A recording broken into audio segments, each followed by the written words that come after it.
Hello, Rico the Wedding Singer. I'm going to teach you how to crack your back with this new method I call the chokehold method. Yeah, it's kind of sound like a wrestling match with yourself, but it's pretty simple to do.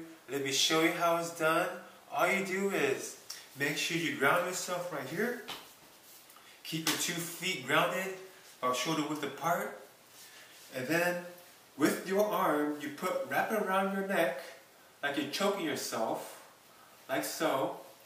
And then use your hand, the other hand, to twist across on the 3rd count. And you twist very hard for the crack, okay?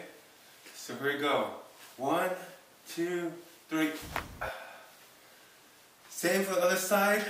Wrap yourself around like this and twist very hard on the 3rd count. 1, 2, 3. Alright, please consult your doctor, physician, or chiropractor. I'm just a wedding singer. Peace out.